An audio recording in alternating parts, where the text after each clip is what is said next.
Amém. Boa noite, irmãos. Graça e paz do Senhor Jesus no seu coração. Amém. É uma imensa alegria estar aqui novamente para repartir com vocês um pouco de tudo aquilo que o Espírito Santo tem falado no meu coração nessas últimas semanas. O Espírito Santo transformou a minha preocupação legítima e também a minha dificuldade diante do tema a ser trabalhado com a igreja numa série de mensagens, como eu falei semana passada. O Espírito Santo é maravilhoso, ele é demais, e os recursos, irmãos, que nós não temos, ele tem. Ele tem. E quando nós buscamos, ele nos dá, ele nos concede. Não sei se eu encerro essa série, mas hoje mais uma dessas mensagens, mais uma mensagem dessa série sobre a igreja. E hoje, de maneira peculiar, eu quero observar junto com vocês esse texto registrado por Lucas no livro de Atos dos Apóstolos, no capítulo 11, versos 19 ao 30. Eu vou fazer a leitura na NVI e você acompanhe na sua Bíblia, na sua versão que você prefere e acha melhor. Atos 11, 19 ao 30.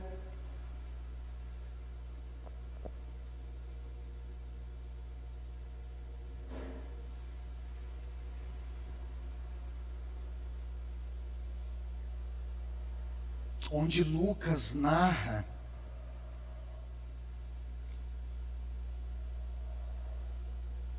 a igreja que nasce em Antioquia da Síria. Presta atenção nesse texto, irmãos, porque ele é muito, mas muito rico de detalhes e de lições preciosas e valiosas para a igreja hoje.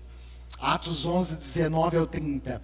Os que tinham sido dispersos por causa da perseguição desencadeada com a morte de Estevão, chegaram até Fenícia, Chipre e Antioquia, anunciando a mensagem apenas aos judeus. Alguns deles, todavia, cipriotas e sirineus, foram a Antioquia e começaram a falar também aos gregos, contando-lhes as boas novas a respeito do Senhor Jesus. A mão do Senhor estava com eles e muitos creram e se converteram ao Senhor. Notícias desse fato chegaram aos ouvidos da igreja em Jerusalém. E eles enviaram Barnabé a Antioquia.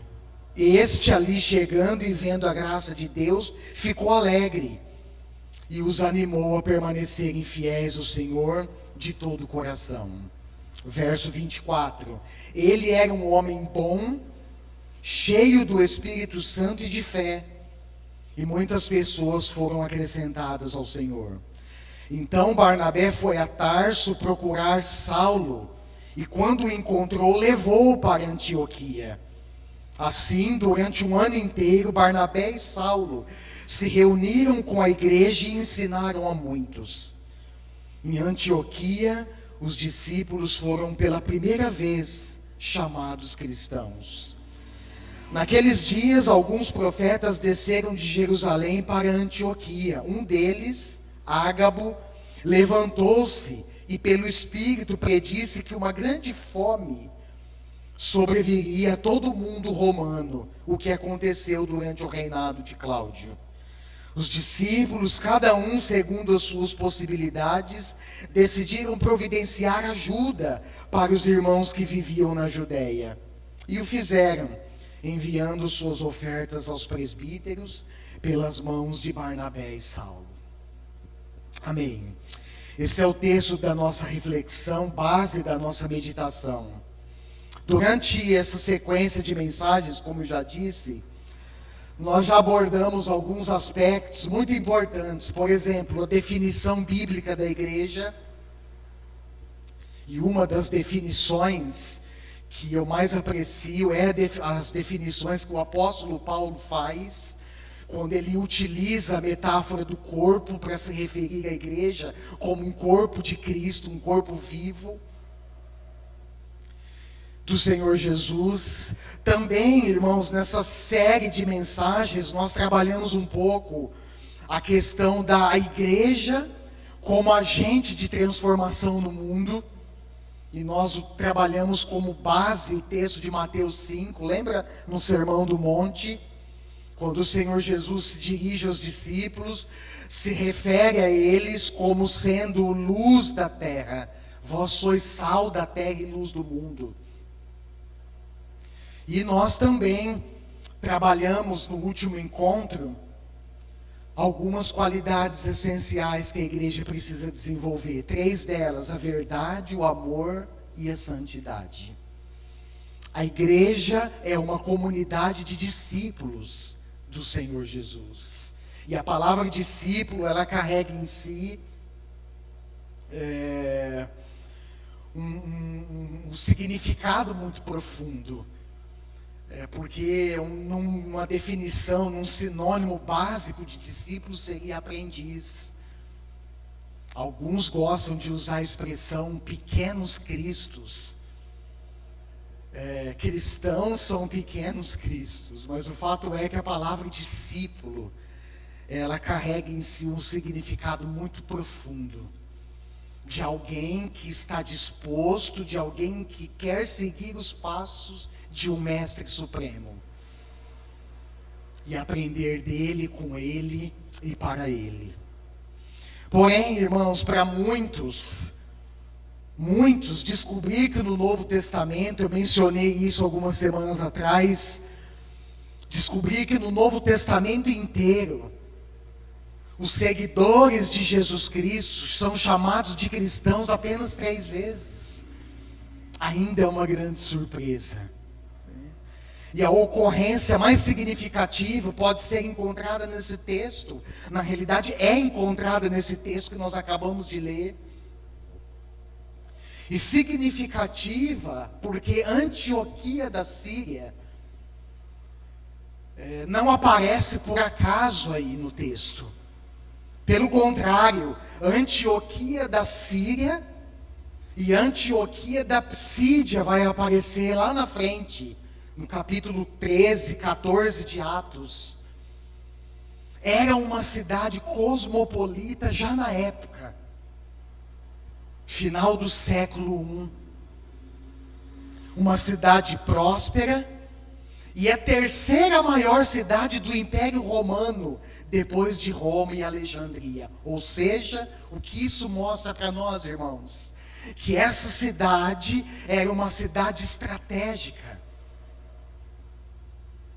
no que diz respeito ao anúncio ou à proclamação do Evangelho. Na realidade, todas as cidades são estratégicas. Porque nós somos convocados a proclamar o Evangelho onde nós estamos. E é interessante também porque Antioquia, juntamente com Alexandria, no mundo antigo, eram os 2 principais berços da teologia no mundo da época. Os 2 maiores berços da filosofia, e que depois se tornara da teologia. E essa cidade, ela teve importância central na propagação do Evangelho para o mundo gentil, ou seja, aqueles que não eram judeus. Certamente haviam judeus sim em Antioquia da Síria, mas também haviam muitos gentios. E a propagação do Evangelho para o mundo gentil tem início nesse lugar. E começa com Cornélio e com sua família, lá em Cesareia. Atos capítulo 10. Então nessa mensagem eu gostaria de destacar 2 teses importantes que nós vamos trabalhar no decorrer da mensagem. Primeira, toda adoração deve se expressar em missão. Olha para a pessoa que está do seu lado e fala isso para ela como uma afirmativa. Toda adoração deve se expressar em missão. E segundo, Barnabé e Saulo foram separados lá em Atos 13, nós vamos ver daqui a pouco. Eles foram separados por quem? Pelo Espírito Santo. Eles estavam orando e jejuando. E o Espírito Santo diz: olha, separa-me aí, Paulo, Saulo e Barnabé, para a missão que eu os tenho chamado. E segunda tese importante que nós aprendemos com a igreja em Antioquia é que a igreja cresce em meio aos problemas. Olha para a pessoa de novo que está do seu lado, fala isso para ela, fala: meu irmão, minha irmã, a igreja cresce em meio aos problemas. A igreja em Antioquia, ela nasce a partir de uma situação adversa. Nós vamos ver isso daqui a pouco. Então essa cidade, ela foi importante, ela teve, importância central na propagação do evangelho para o mundo gentil, e começa com Cornélio. Enquanto Pedro falava, lá em Atos capítulo 10, se você quiser conferir e acompanhar aí, sobre Jesus Cristo, Atos 10, 44, e sobre os acontecimentos relacionados a Jesus. Principalmente, ele aborda a questão da morte e da ressurreição do Senhor Jesus. Enquanto Pedro falava, o texto diz que o Espírito Santo desceu sobre todos os que ouviam a mensagem. Atos 10, 44. Quem estava na casa de Cornélio? Seus familiares e seus amigos mais chegados, que ele havia convidado, esperando um visitante ilustre chegar, com uma mensagem mais ilustre ainda. Quem era? Era Pedro. Pode dar mais um enter, filho? Onde Pedro estava? Tem todo um contexto envolvendo, eu não consigo entrar em todos os detalhes, mas tem todo um contexto. E o fato é que quando Pedro, enquanto ele estava falando, o Espírito Santo desce sobre todos os que ouviam a mensagem. Pode dar mais um enter, filho, por favor? Isso, ou deve estar travado, né? Daqui a pouquinho ele passa.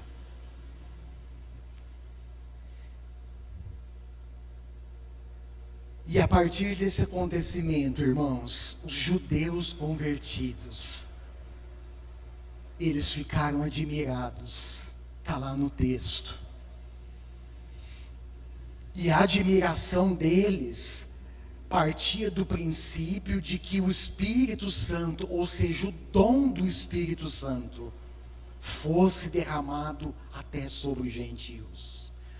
E quando nós vemos isso, quando nós relembramos isso, quando nós aprendemos isso no texto e vemos esse acontecimento histórico, nós nos lembramos, por exemplo, do cumprimento da profecia de Joel, lá no capítulo 2, verso 28, nos últimos dias, eu derramarei do meu Espírito sobre todos os povos, sobre todas as nações. E nos lembramos também do que disse o Senhor Jesus em Lucas 24, 49. Vamos ler esse texto? Vai lá comigo, Lucas.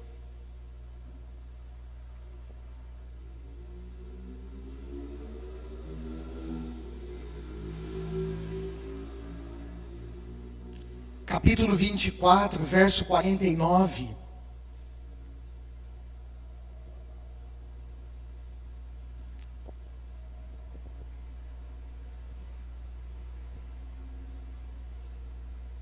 Momentos antes, Lucas registra um momento muito especial antes da ascensão do Senhor Jesus. Olha o que ele escreve. Eu lhes envio as palavras do próprio Senhor Jesus. Eu lhes envio a promessa de meu Pai. Mas fiquem na cidade até serem revestidos do poder do alto. Jesus estava se referindo certamente à descida, o derramamento do Espírito Santo que aconteceria em Jerusalém, na vida dos nossos irmãos e irmãs que estavam ali reunidos, orando, firmes, orando e esperando a promessa se cumprir, e essa promessa se cumpre. O Espírito Santo, ele então desce sobre aquelas 120 pessoas. Elas são cheias do Espírito, começam a falar em outras línguas, das regiões circunvizinhas ali de Jerusalém. E a partir daquele momento, o mundo nunca mais foi o mesmo. Porque pessoas cheias do Espírito, alinhadas com o propósito de Deus, irmãos, transformam o mundo à sua volta. E até o apóstolo Pedro, olha só lá, Atos, volta a Atos de novo.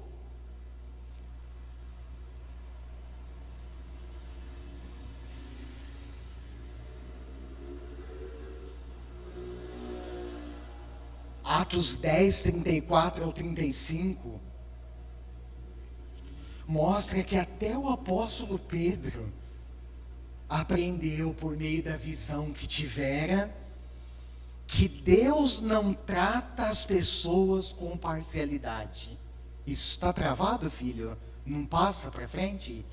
Dá mais um enter, por favor. Isso.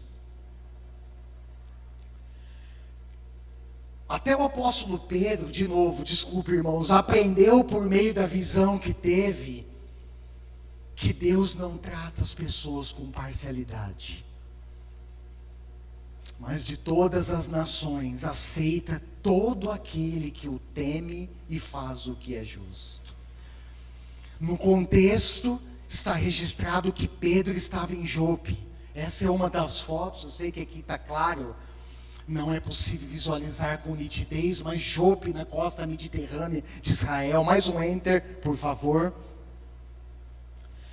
Jope aparece também no Antigo Testamento, é local portuário. Lembra? Olha, eu estou na porta da casa de Simão, curtidor de couro, irmãos. Dá para acreditar? Jope também aparece no Antigo Testamento, foi o local portuário onde Jonas, lembra?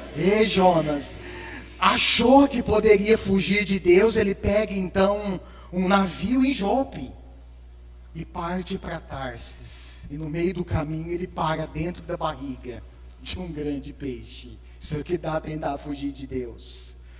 E em Jope, na casa de Simão, o curtidor, lá em cima no terraço, eu queria subir, irmãos, para orar no terraço. Quem sabe eu tinha uma visão lá, a turma não deixou. Não é que não deixou, é que não podia. Mas eu queria subir no terraço para orar. E enquanto ele orava, ele tem a visão daquele lençol que desce dos céus. E dentro do lençol, lembra? Havia animais, quadrúpedes terrestres, aves. E Pedro ouviu uma voz que dizia, mata e coma. E ele dizia, não, eu jamais coloquei na minha boca coisa impura. E a voz responde para ele, não considere impuro o que Deus purificou. E o lençol então desce, ele tem aquela visão 3 vezes, e depois o lençol é recolhido. E nesse tempo, irmãos, Cornélio estava orando. E ele teve uma visão, uma revelação do Senhor. Olha como que Deus faz as coisas. É impressionante. E nessa visão, Deus fala para ele, olha, envia alguns homens em Jope, na casa de Simão, curtidor de couro. E traga até aqui um tal de Simão Pedro. Ele tem uma mensagem importante para você. Então Pedro é buscado lá em Jope. se dirige até Cesareia, na casa de Cornélio. Estou resumindo a história porque é longa. E ali Pedro, então, irmãos, ele começa a pregar sobre o Senhor Jesus. A casa estava cheia de parentes, de amigos íntimos. E ele começa a pregar sobre Jesus, sobre sua morte e ressurreição. E é nesse momento que o Espírito Santo desce sobre os gentios. E Pedro entende que Deus não faz acepção de pessoas. Ele não trata as pessoas com parcialidade. Pelo contrário, ele aceita de todas as nações todo aquele que teme a ele e faz o que é justo. E aí nós sabemos o desfecho da história. Eles recebem o Espírito Santo e Pedro ordena que eles sejam batizados. E aí tem início a igreja. A partir daí, a igreja em Antioquia. E para esse desenvolvimento, irmãos, eu quero destacar essas duas teses. Primeiro, toda adoração deve se expressar em missão. Abre aí em Atos, se já tiver aberto, volta ou passa um pouquinho para frente. Atos 13, versos 1 ao 3. Atos 13, 1 ao 3. Esse texto fundamenta esse princípio, que toda adoração da igreja deve se expressar em missão. Olha lá, na igreja de Antioquia, havia profetas e mestres. Essa igreja, irmãos, era uma igreja especial. Era uma igreja dotada de mestres, de profetas. Era uma igreja dotada ou capacitada por dons do Espírito Santo. Dom do ensino, dom de profecias. E Paulo, escrevendo aos Coríntios, no capítulo 12, 1 Coríntios 12, ele instrui a igreja de Corinto a buscar os melhores dons. Porque os dons, irmãos, eles são ferramentas espirituais que nós recebemos do Espírito Santo para servir a sua igreja. Para que a sua igreja ela seja ferramentalizada, ela seja capacitada, ela cresça, ela amadureça, ela se desenvolva e ela cresça edificada. E essa igreja era dotada de dons. Olha que coisa maravilhosa. Profetas, mestres. E aí Lucas registra o nome de alguns deles. Barnabé, Simeão, chamado Níger, Lúcio de Cirene, Manaém, que fora criado com Herodes, o tetrarca, e Saulo, que temem.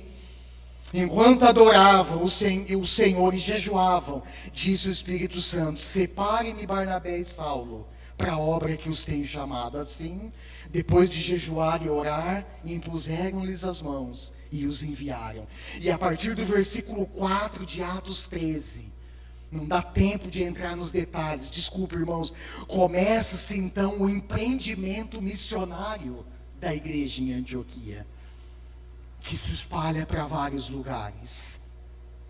Inicia-se então uma jornada de experiências, e eu quero chamar sua atenção para isso.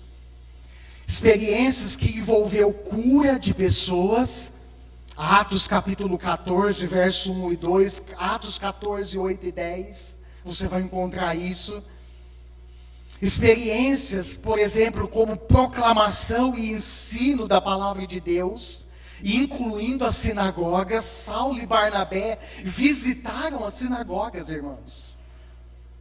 E essa informação ela é importante, ela é significativa, porque o que era uma sinagoga naquele tempo? O que é uma sinagoga ainda hoje em Jerusalém? Era um local onde os judeus se reuniam. Mestres da lei, religiosos se reuniam para estudar a Torá, a lei, o livro da lei e dos profetas. E é nesse lugar que Saulo e Barnabé também ensinam, proclamam o Evangelho. E nos Evangelhos nós vemos que o próprio Senhor Jesus foi um frequentador assíduo das sinagogas. Porque certamente o intuito de Jesus não era ser um religioso cego, mas era cumprir a sua missão e proclamar o Evangelho nesse lugar. E também essa experiência envolveu a resposta positiva de muitos judeus e gentios que creram na mensagem, que creram na palavra de Deus. E eu quero chamar a sua atenção, irmãos, para dizer o seguinte: as nossas ações nos conduzem às experiências. Mas o contrário disso também é verdade. A nossa estagnação, a nossa preguiça espiritual, a nossa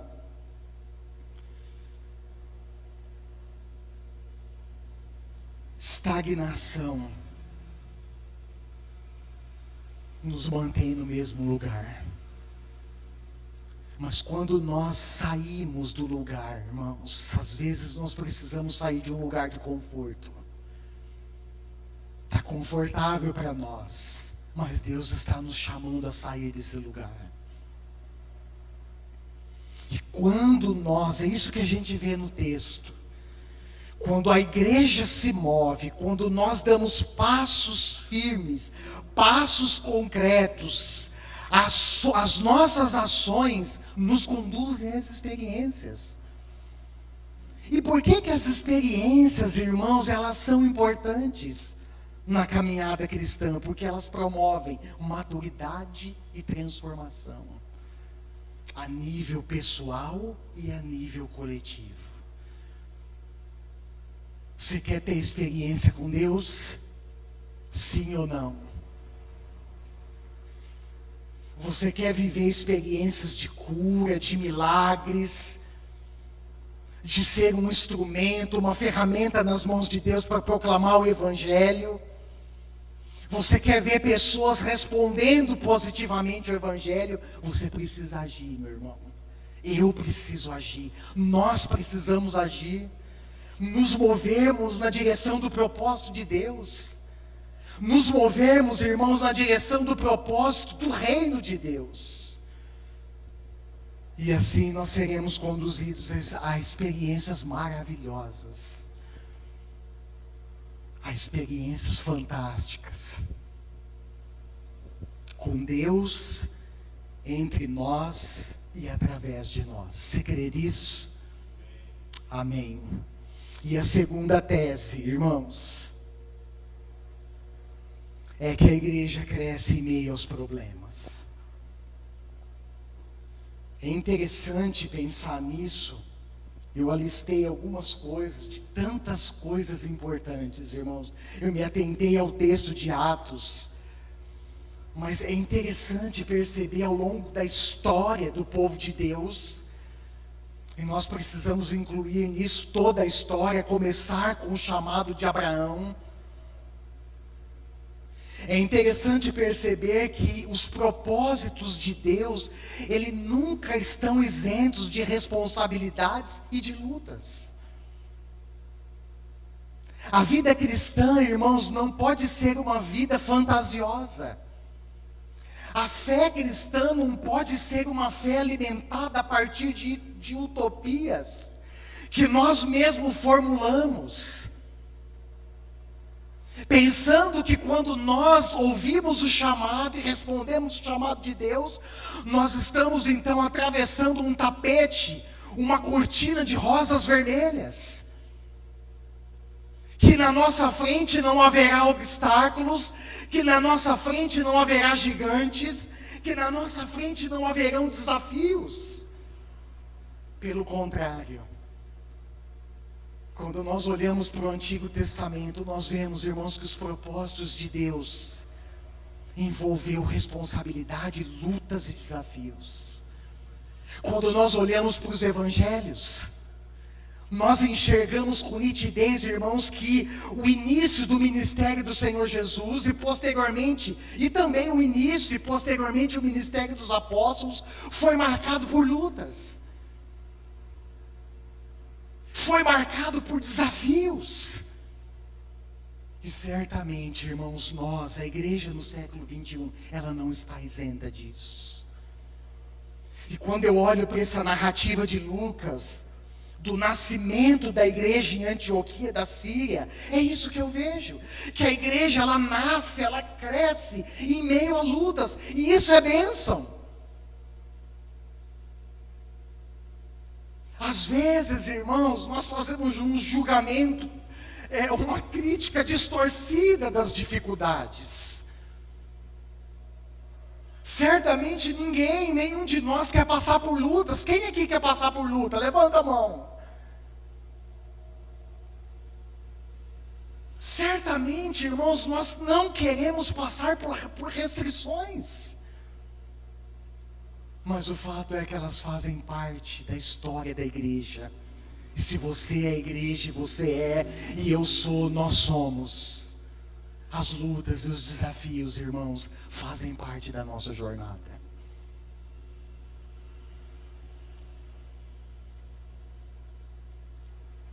Você já percebeu o quanto nós somos, eu me incluo nessa, nós somos circunstanciais para definir o que é bênção ou maldição? Nós somos circunstanciais. Quando o negócio é favorável, pastor, é bênção. Eu vou nessa, é bênção. Quando o cenário aos nossos olhos é negativo, tô fora. Tem maldição aí, hein? Tem coisa ruim aí.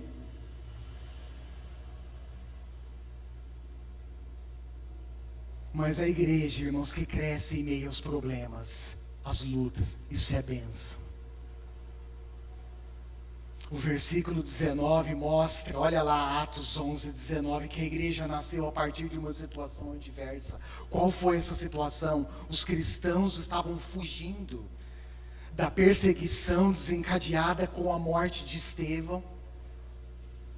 Um homem cheio do Espírito Santo, usado por Deus naquele tempo.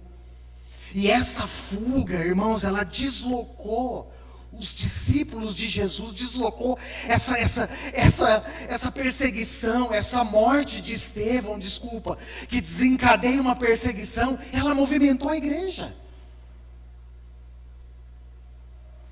E então eles se deslocam para vários lugares na costa asiática do mar Mediterrâneo, Fenícia, que hoje é atual território do Líbano, Chipre, que era uma ilha, ainda continua sendo uma ilha, e a Antioquia da Síria.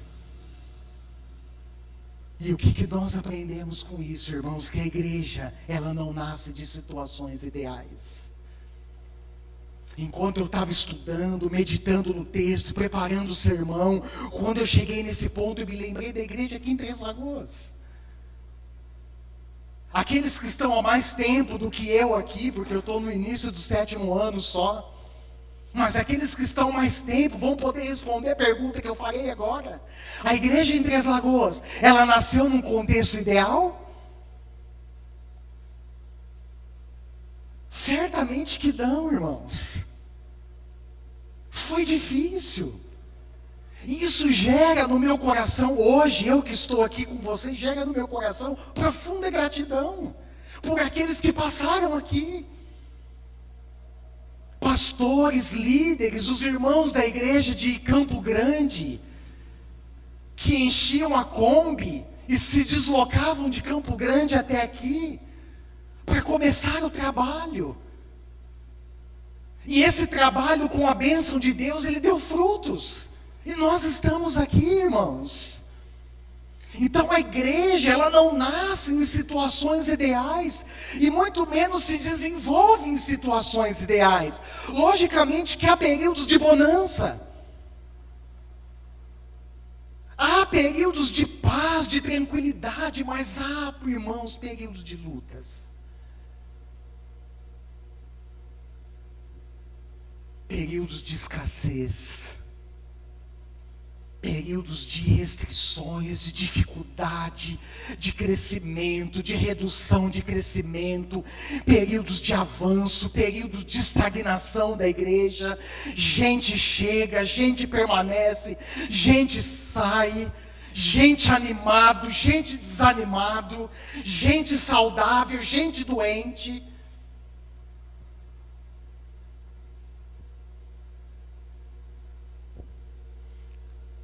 E eu quero dizer para vocês que essa realidade, irmãos, isso nos ensina duas realidades importantes.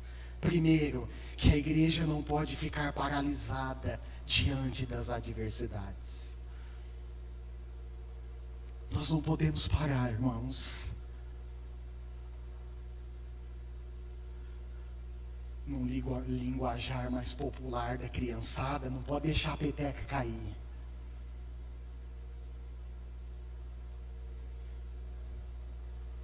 Nós precisamos continuar, irmãos. Olha para a pessoa que está do seu lado. Dá essa palavra de encorajamento. Fala para ele, nós precisamos continuar, irmão.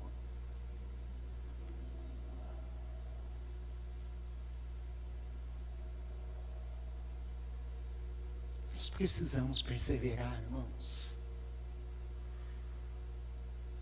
A perseverança, ela precisa ser um elemento essencial da sua vida, na sua fé, na minha vida, na minha fé, na nossa vida e na nossa fé. O Evangelho, ele precisa ser proclamado no mundo inteiro. Todas as pessoas precisam ouvir. O Evangelho, irmãos, precisa ser pregado, anunciado aqui em Três Lagoas. Certamente há muita gente para ouvir o Evangelho. A preocupação da igreja continua sendo com os milhares de perdidos no mundo. Domingo passado, voltando para casa, passamos por um barzinho, um restaurante lotado, com música ao vivo lotado. E eu olhei para a minha família que estava junto comigo no carro e fiz um comentário. E disse assim, já pensou se essa turma toda estivesse dentro da igreja? Certamente, no nosso contexto aqui, a gente ia ter que construir um prédio maior, ou alugar um prédio maior. Não ia caber de tanta gente. Só que nós precisamos falar, irmãos. Nós precisamos sair do lugar, nós precisamos nos mover, nós precisamos abrir a boca, nós precisamos ter contato com as pessoas, nós precisamos aproveitar cada oportunidade para falar de Jesus. E certamente ao falar do Senhor Jesus, que é a mensagem principal, nós também ressaltamos a importância da igreja. A importância da igreja na sua vida, na minha vida, nas nossas vidas e na vida dessa cidade, dessa nação onde nós estamos. A proclamação do Evangelho é tão importante, irmãos, tão importante que o Senhor Jesus disse, lá em Mateus 24:14, que a pregação do Evangelho, preste atenção no que Jesus disse, Mateus 24:14, a pregação do Evangelho será um testemunho para quem? Para todas as nações, e então virá o fim. Ou seja, só depois que todas as pessoas do mundo inteiro ouvirem o Evangelho, então virá o fim. Por que será que Jesus falou isso?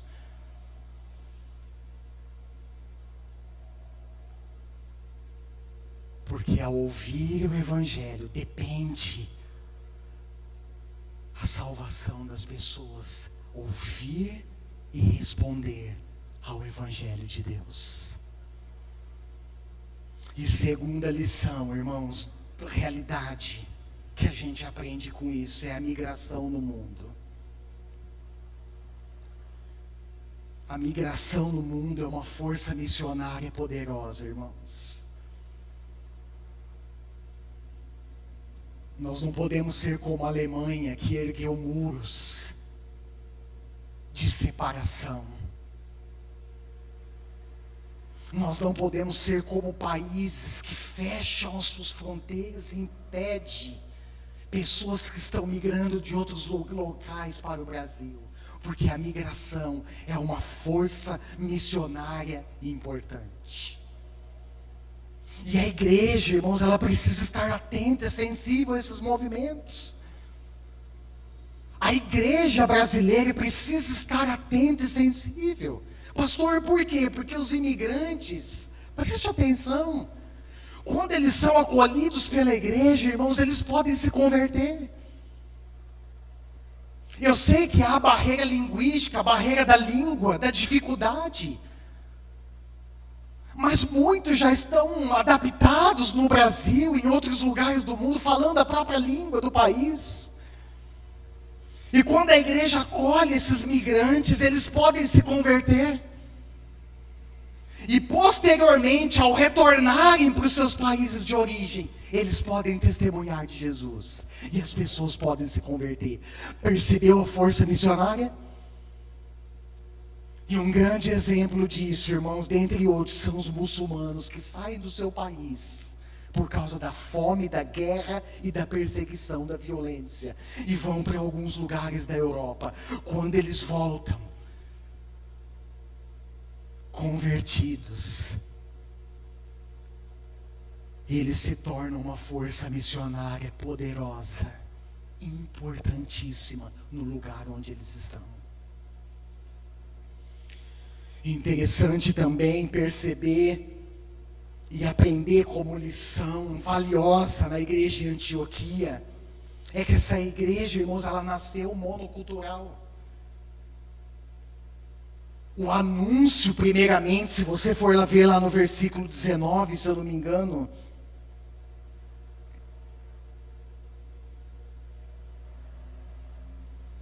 isso, versículo 19, eles anunciavam a mensagem apenas aos judeus.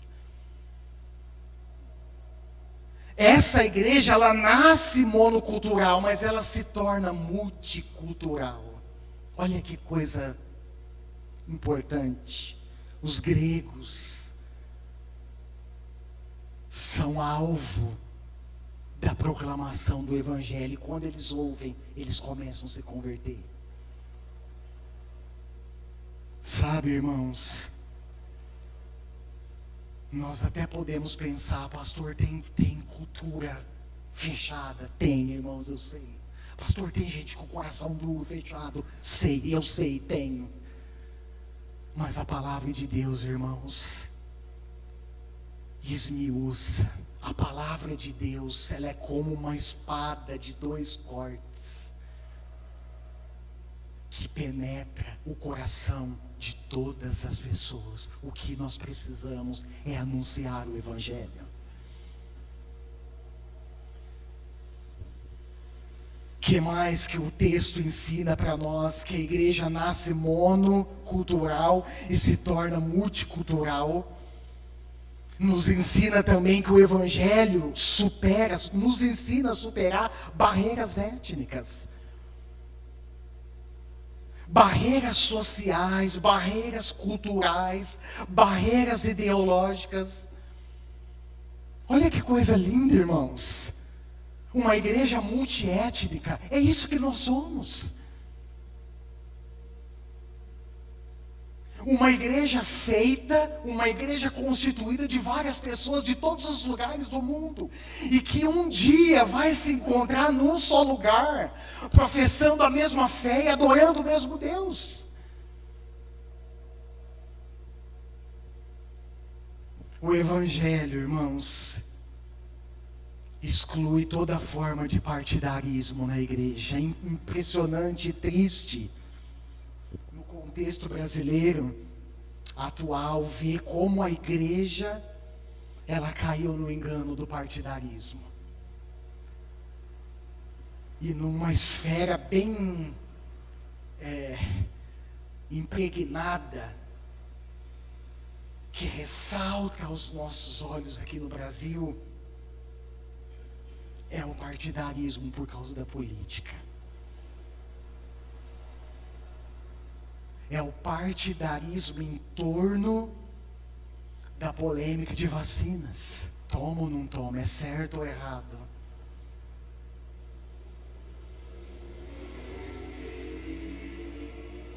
Partidarismo em torno de ideologias.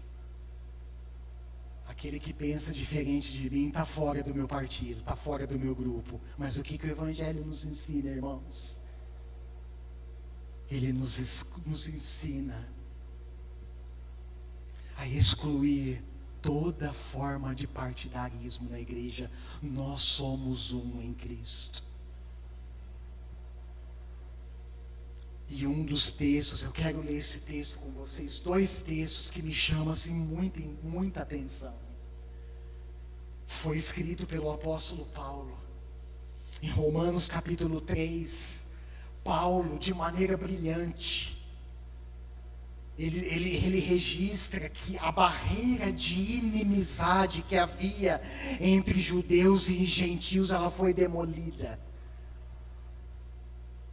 Ela foi destruída. Ela já não existe mais. Sabe por quê? Por causa da nossa fé em Jesus. Vamos ver esse texto, Romanos 3, 27 ao 30. Olha que texto, irmãos. Olha que clareza, olha que profundidade teológica, bíblica. Olha o que Paulo escreve ali, Romanos 3, 27 ao 30. Onde está então o motivo de vanglória? Olha as perguntas que o apóstolo levanta. Presta atenção, onde está então o motivo de vanglória? É excluído. Baseado em quê? Em que princípio? No da obediência à lei? Não, mas no princípio da fé. Pois sustentamos que o homem é justificado pela fé, independente da obediência à lei. Deus é Deus apenas dos judeus? Ele não é também o Deus dos gentios? Sim, dos gentios também. Visto que existe um só Deus, que pela fé justificará circuncisos e os incircuncisos.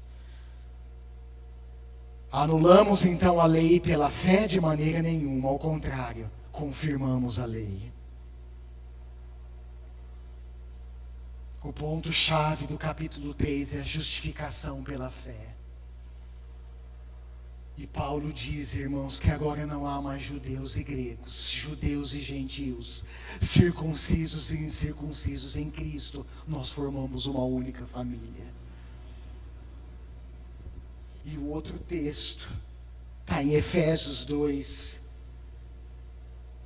Eu sei que é um texto um pouco longo, mas eu não posso deixar de ler esse texto, irmãos. Efésios 2, 11 ao 22. Olha a realidade.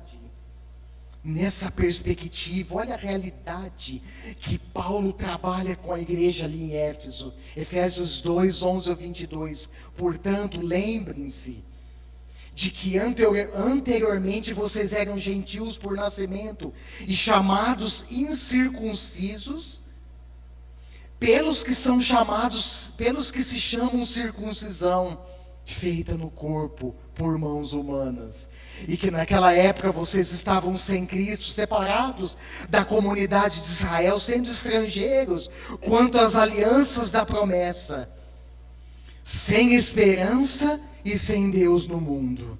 Mas agora, em Cristo Jesus,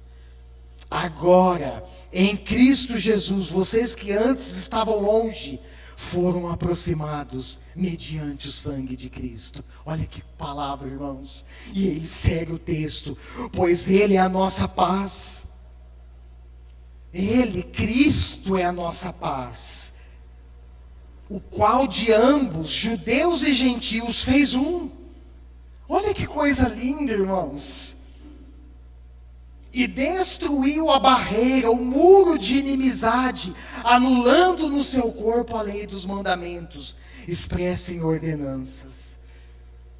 O objetivo dele, Jesus, era criar em si mesmo dos dois um novo homem, fazendo a paz, reconciliar com Deus os dois em um corpo, por meio da cruz, pela qual ele destruiu a inimizade. Ele veio e anunciou a paz a vocês que estavam longe, e paz aos que estavam perto. Pois por meio dele, tanto nós, judeus, como vocês, gentios, temos acesso ao Pai por um só Espírito. Portanto, vocês já não são estrangeiros, nem forasteiros, mas concidadãos dos santos e membros da família de Deus.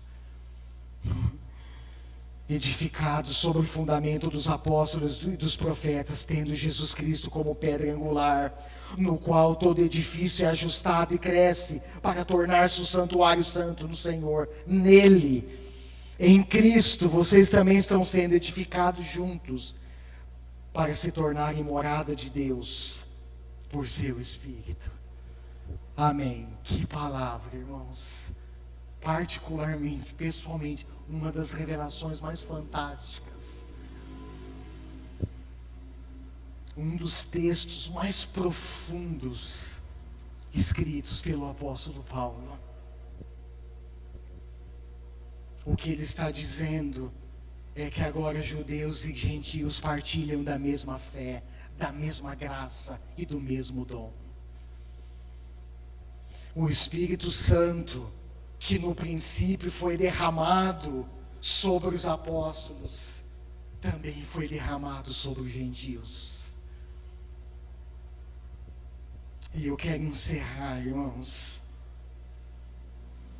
apontando ainda algumas considerações valiosas,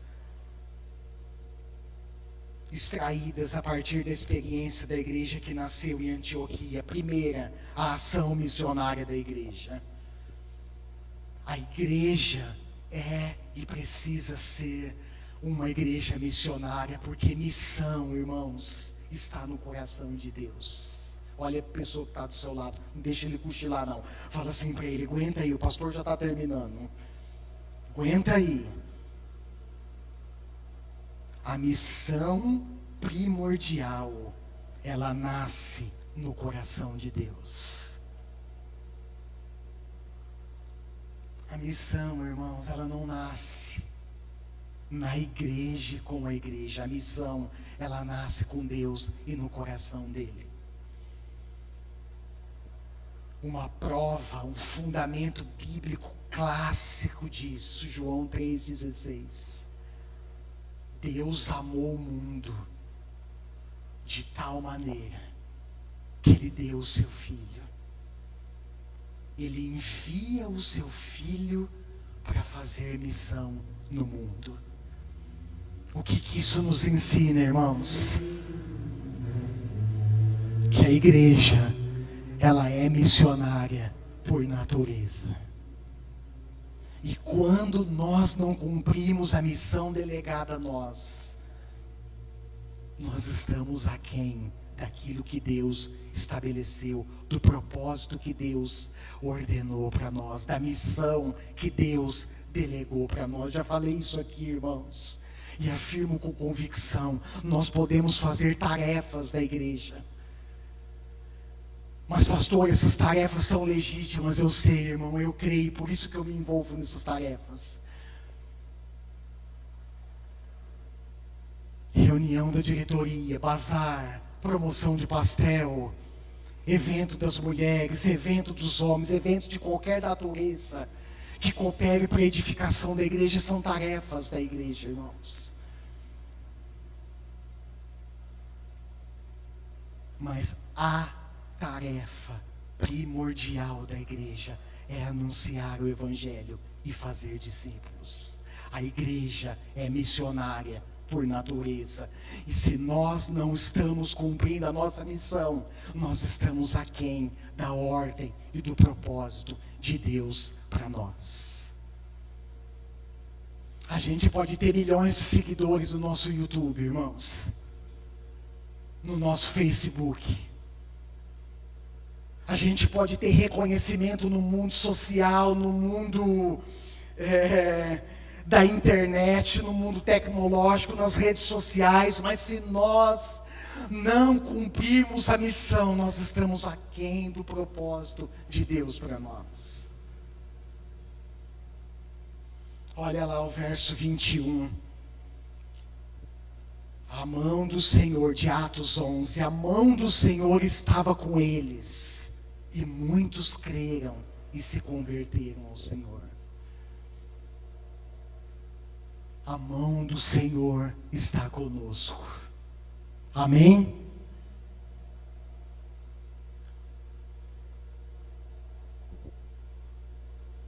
E essa realidade também fica evidente nas palavras do Senhor Jesus para os seus discípulos no imperativo da grande comissão, Mateus 28, 18 ao 20. No exercício da missão, irmãos, grave isso. Além de crescer, a igreja desfruta dessa incomparável promessa em Mateus 18, 20. Jesus disse: eu estarei sempre com vocês, até o fim dos tempos. E segundo, para encerrar, o crescimento saudável da igreja produziu alegria e encorajamento. Irmãos, eu estou precisando de alegria e encorajamento. Você precisa, nós precisamos. Certamente, a nossa alegria principal, a razão principal da nossa alegria é a presença de Deus conosco. Sim ou não? Sim. Certamente, irmãos, é motivo da minha alegria e encorajamento te encontrar aqui domingo após domingo.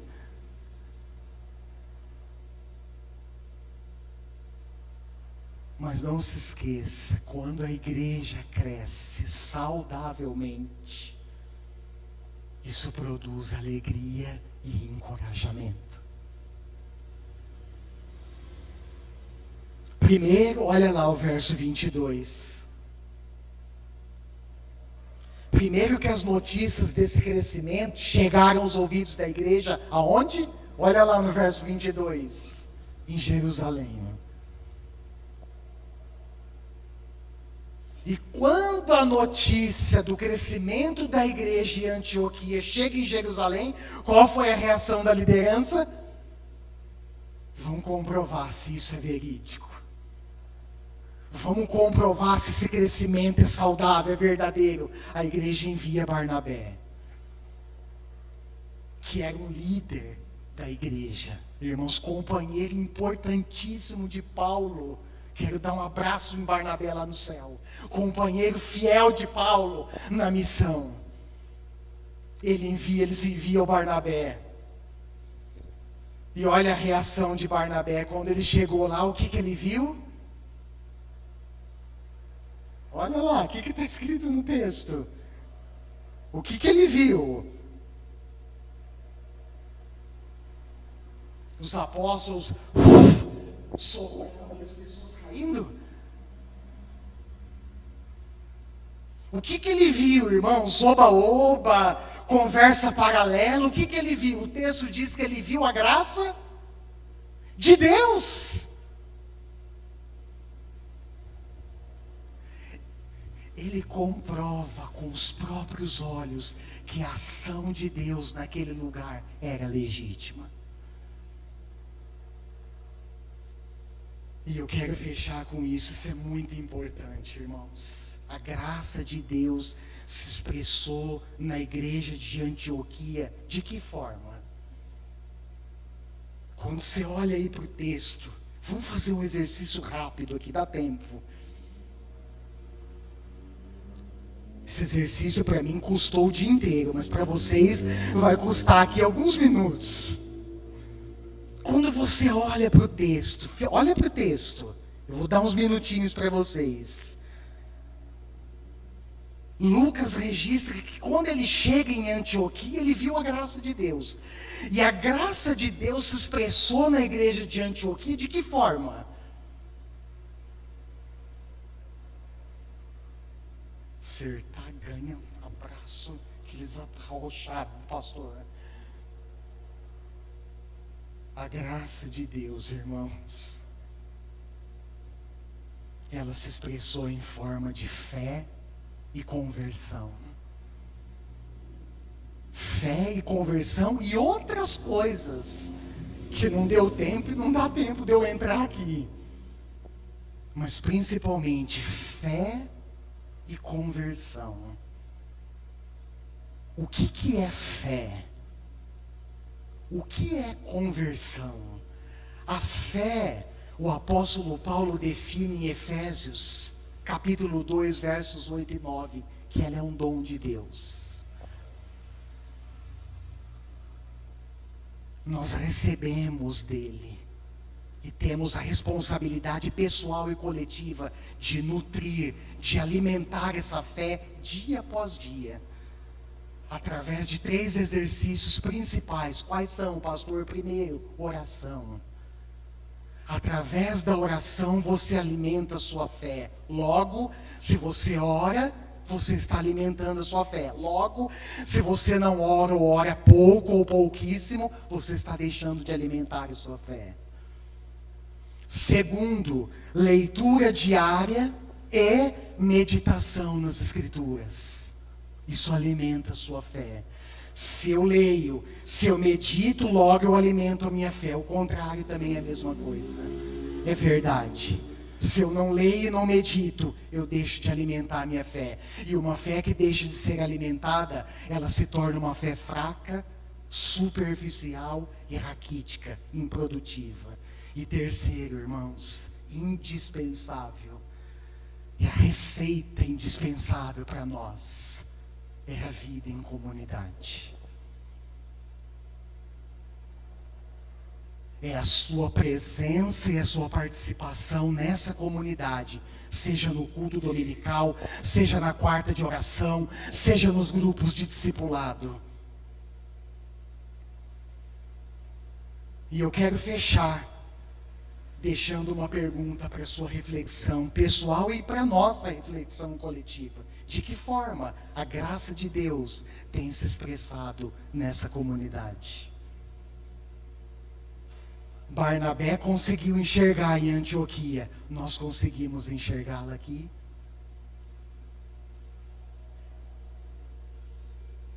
E eu não falei de conversão, que é uma mudança de rota. Nos tira do erro, do pecado e nos conduz a uma vida de volta para Deus em santidade, em arrependimento. Foi isso que Barnabé viu. E isso, irmãos, alegrou e encorajou o coração dele. Feche os seus olhos.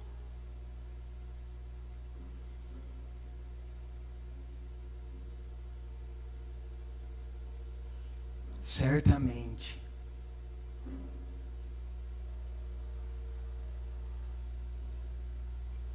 todos nós temos muita coisa para pensar.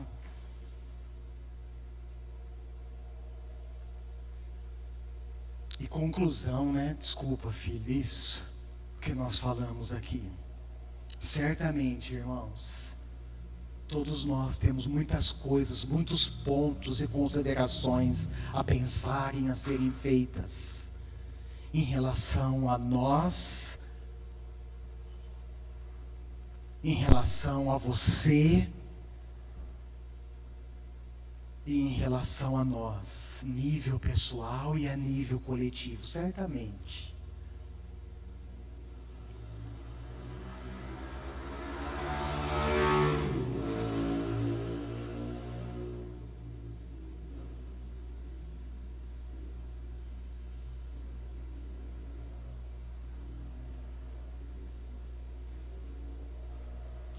Você faz parte dessa igreja. Deus quer usar a sua vida, meu irmão e minha irmã, para anunciar o Evangelho com coragem, no poder do Espírito Santo, onde você esteja. Ore por isso. Ore por isso. E ore também por crescimento saudável dessa igreja. Eu sei, irmãos, que esse crescimento é obra do Espírito Santo. Mas eu sei também, à luz da palavra de Deus, que esse crescimento, ele passa pela nossa responsabilidade primordial de anunciar o Evangelho e de fazer discípulos.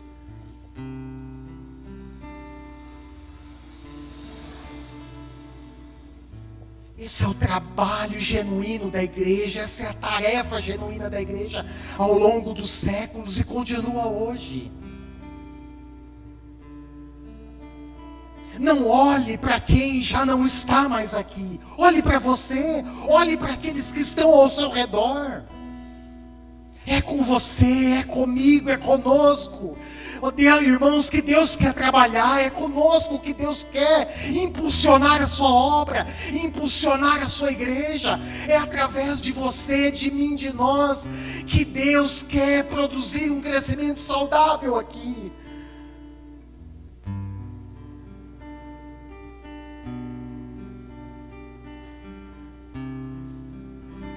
Eu não falei,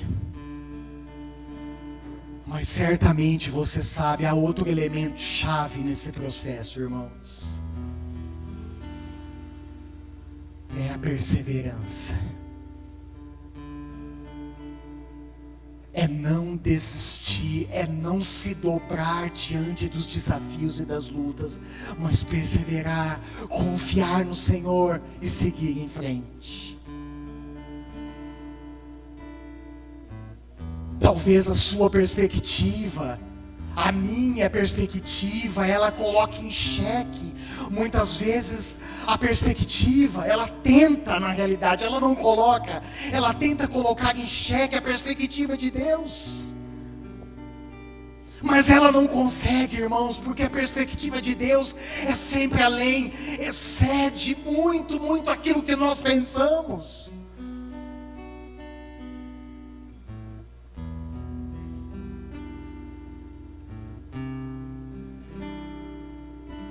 É preciso perseverar, queridos. É preciso se mover para viver as experiências e para crescermos. Certamente isso é o que Deus tem para nós, é o que Deus quer e espera de nós.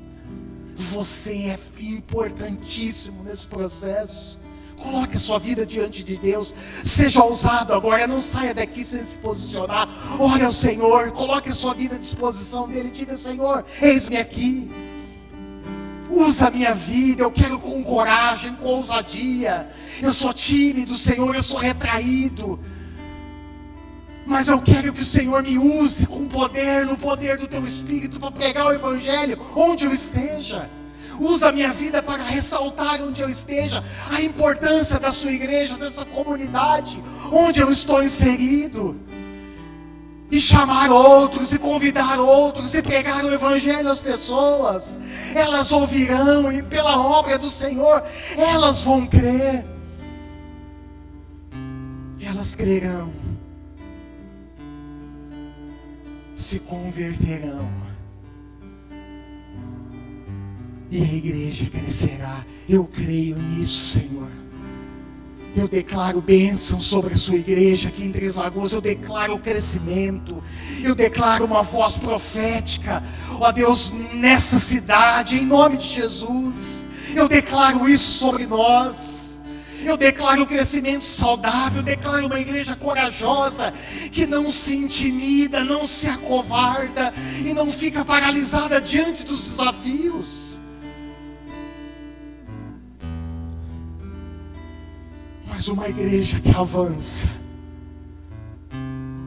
porque sabe da sua identidade, porque sabe do seu propósito.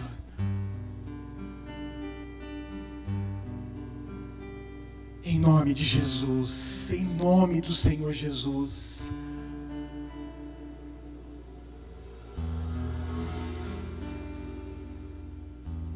Levanta-nos e desperta-nos, Espírito Santo. Em nome de Jesus, amém.